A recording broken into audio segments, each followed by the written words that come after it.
Just a few more little clips from TikTok. So we're going to put all the blame on women when it comes to women getting pregnant when they don't want to be pregnant. That's it. We're going to put all the blame on the woman and not the man at all. The woman gets to go to jail if she has an abortion because she doesn't want to be pregnant. But the man who got her pregnant, he's okay. Just being a guy.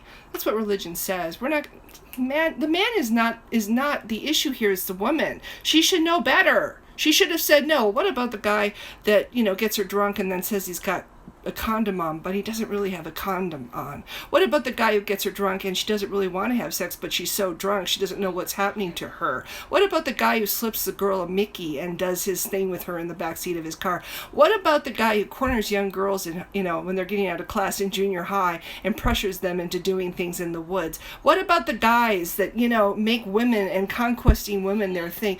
Why don't we ever hear about punishing them?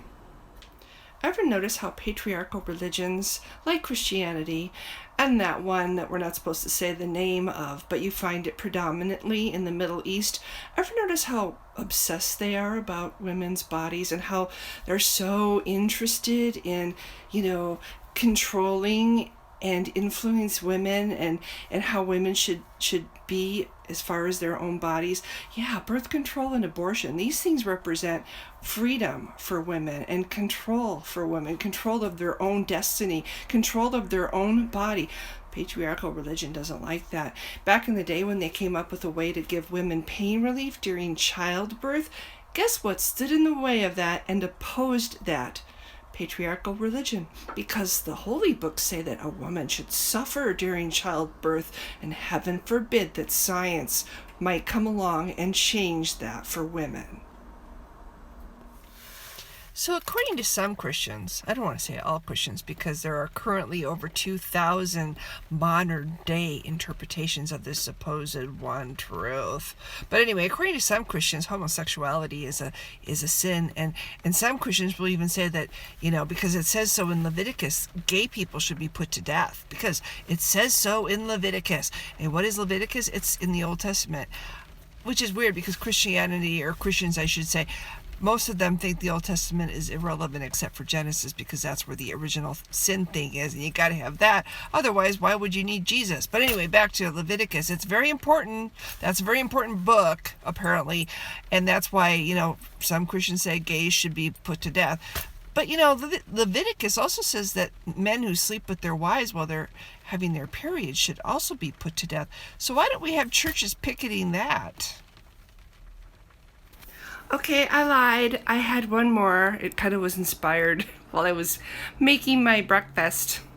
This is to people who oppose abortion and they think abortion is wrong. First of all, I want to point out that humans are actually animals. We are animals, okay? We are as much animals as chickens are animals, okay? So if you don't believe in abortion and you think it's wrong, do you like eggs? I guess I should clarify. Chicken eggs. Like, you crack them open and you put those poor, helpless potential life forms on a hot, sizzling pan and you look at them and smile and put salt and pepper and maybe Tabasco sauce on them. Yummy.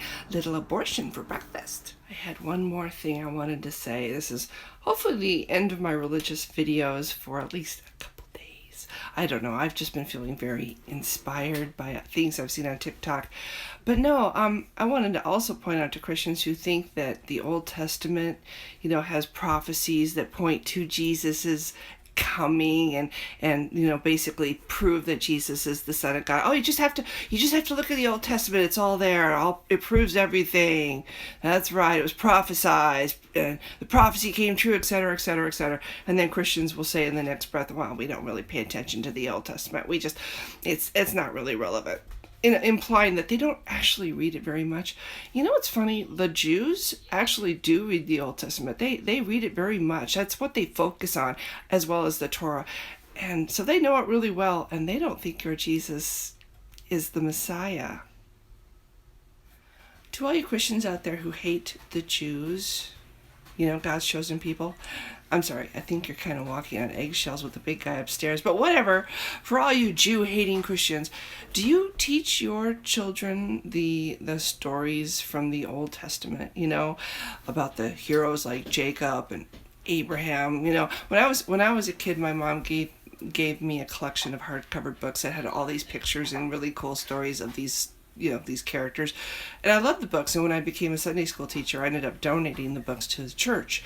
But anyway, the point of the matter is, if you're teaching your children or telling these stories to your children, you're telling your kids stories about Jews, mostly. Like your Jesus, pretending any of these people actually existed, would have been a Jew if he had existed. Yeah, you're telling them about God's chosen people that you hate.